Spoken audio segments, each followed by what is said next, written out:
Heroines जो हैं वहाँ पर मौजूद हैं और हमने उनको कर लिया है आज मधु। तैयबा अशरफ और सुम्बुल फातिमा हमारे साथ मौजूद हैं, उनको वेलकम करेंगे। अस्सलाम वालेकुम तैयबा एंड सुम्बुल, कैसी हैं आप? ये बताएं, आपको अच्छा लगा ना? आपको मैंने हीरोइंस कहा तो थैंक यू सो मच, आपने बोला बहुत अच्छा लगा, लेकिन इसमें सिर्फ एक चीज जो है मैं आपको सिर्फ उसमें क्लियर करना चाहूंगी। मैंने जो किया है, गोल्ड मेडल लिया है -53 kg फाइट में लिया है और पुमजे में सुम्बुल फातिमा ने लिया है।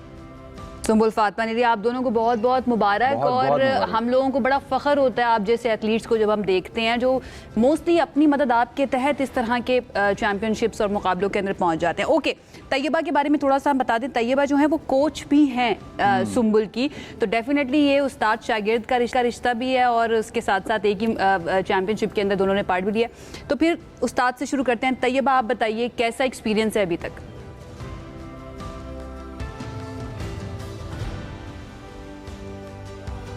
एक्सपीरियंस जो है वैसे पाकिस्तान जैसा नहीं है। पहली दफा हम थाईलैंड में आए हैं, तो इसमें हमें पता लगा है कि पहले हम भूख हड़ताल करें, क्योंकि मैं वेट लूज कर रही थी और भूख हड़ताल तो चली रही थी, लेकिन इसमें हलाल फूड जो है एक तो हमें मिलना मुश्किल है, क्योंकि डाइट अगर करनी है तो कुछ अच्छा खाना भी है।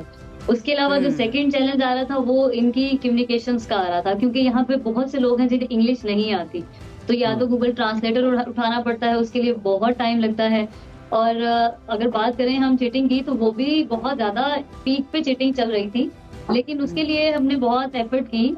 सुम्बुल का तो ऐसे था कि 10 मिनट तक ये मैट के ऊपर खड़ी रही है लास्ट मोमेंट तक, क्योंकि जो इसका फाइनल मैच हुआ है वो हुआ था कोरिया के साथ, तो वो लड़की डिसबैलेंस हुई है। सबने देखा है, जब ऑडियंस से देखा, जजेस ने देखा, तो सबको क्लियर था कि गोल्ड यही पाकिस्तान का ही आएगा, लेकिन उन्होंने 10 मिनट लगा दिए। जब सुम्बुल मैट पे गई है, परफॉर्म कर दिया, क्योंकि इसने बिल्कुल क्लियर हर चीज की थी, तो 10 मिनट बाद उन्होंने दिया। और मैंने जाके उनसे पूछा, मैंने कहा कि पाकिस्तान के लिए इशू सिर्फ चल रहे हैं या टेक्निकल इशू वैसे भी है, क्योंकि मैंने इससे पहले कहीं नहीं देखा।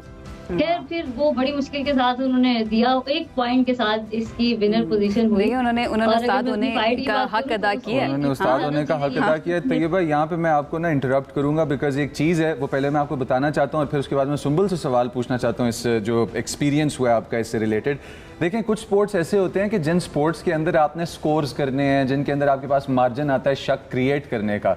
ये जितने कॉन्टैक्ट स्पोर्ट्स हैं, karate, boxing, kick boxing, taekwondo, ये तमाम स्पोर्ट्स ऐसे स्पोर्ट्स हैं कि जिसके अंदर शक नहीं है, आइदर यू आर इन और यू आर आउट। तो इसके अंदर चीटिंग करने के लिए खास तरह का ज़हनी मयार आपको चाहिए जो नीचे का मयार होता है, ठीक है? आपने जब ये एक्सपीरियंस किया है कि इंटरनेशनल स्टेज पे कि जहाँ पे आपका ओपोनेंट डिसबैलेंस हुआ है और सुम्बुल आपको 10 मिनट उस मैट पे खड़ा होना पड़ा, तो वो 10 मिनट कैसे थे आपके लिए?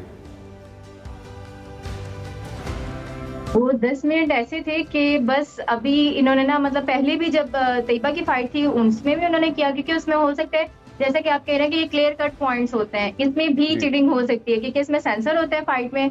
और पुमजे में मैंने जैसे कि बताया कि उसका क्लियर कट डिसबैलेंस था, अगर वो ना होता तो शायद मेरा सिल्वर लग सकता था। पहले मुझे यही लगा कि शायद मेरा सिल्वर हो गया है, लेकिन जब 10 मिनट के बाद जब तैयबा मेरे पीछे खड़ी थी एज अ कोच, तो ये था कि कोच भी है और ये जब खड़ी होगी, हाथ किया इसने कि व्हाट हैपेंड, कि क्या हुआ है, ऐसा क्या हो गया, तो फिर जस्ट एक पॉइंट से मेरा गोल्ड मेडल लगा है उस टाइम पे, वरना उस टाइम पे मैं सिल्वर हो सकती थी। अगर उस टाइम पे मेरा कोच ना बोलता, आवाज ना उठाता, तो हो सकता कि वो मुझे एक पॉइंट से सिल्वर कर देते, लेकिन मेरे 7.2 आए थे और उस लड़की के 7.1 थे, इसलिए मेरा गोल्ड हो गया। ये बताएं, आपने शुक्रिया कैसे अदा किया तैयबा का?